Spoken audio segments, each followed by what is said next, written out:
یعدل صیام کل یوم منہا، فرمایا یہ 10 دن جو ہے نا، 10 دن ہے، اس دن میں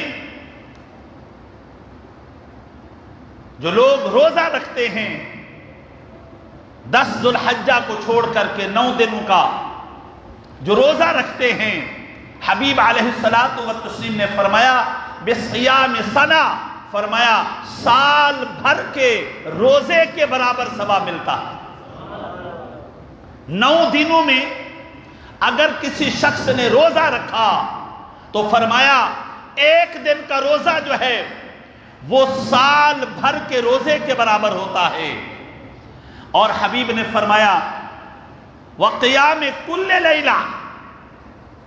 اور پھر یہ 10 دن کا جو قیام ہے، رات کو آپ نے 2 رکعات نفل پڑھ لی، 2 رکعات عبادت میں گزار دیے، فرمایا بقیام لیلۃ القدر،